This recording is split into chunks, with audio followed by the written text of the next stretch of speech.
I cycle through different mediums a lot, and so sometimes I'm just not feeling interested in painting, and I just really don't want to do that. And so I guess it's just the medium that I'm using that speaks to me in the way that I feel like I'm creating stuff. So I do a lot of, other than painting, I do a lot of, and drawing, I do a lot of scratchboard.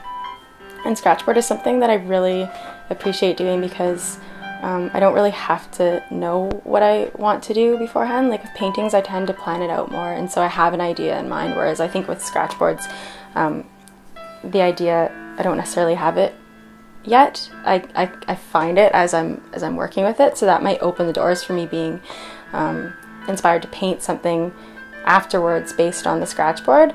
I'm not really good at doing collages, but I really want to be. So instead of making collages, which I've used as templates for paintings, I go through old magazines, like really vintage magazines, and I love little golden books, like Eloise Wilkin. I love what she does. Just the little baby faces with the cheeks and the eyes. And so I use that to sort of inspire me to put different pieces and like phrases and imagery together, and then sometimes that'll inspire me to paint it. When I start off, I'll have a certain mood, or I'll have a certain idea that I have in the back of my head, and so when I'm going through the different images for the Mylar drawings, I just piece it together, and sometimes I come out with these relationships between images, and it speaks to me, and it comes together in one piece, and then that's my inspiration.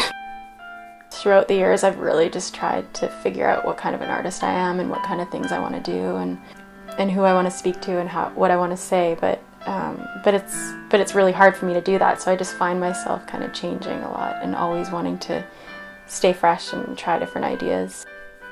I love when people give me feedback. I like having a lot of like leaving a lot of questions open in my work.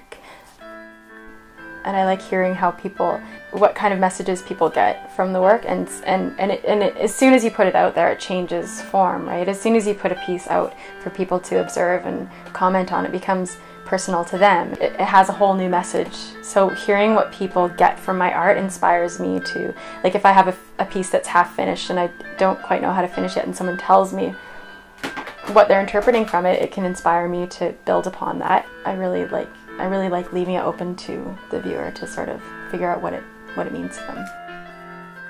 Hi, I'm Andrea Hooge, and I'm a Vancouver-based artist.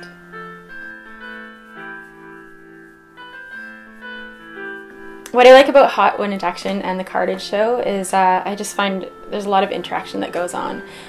It's something I definitely look forward to every year. You can just go up and talk to different artists, and you don't feel like it's this pretentious thing. You can just really interact with other people. It's a really fun event.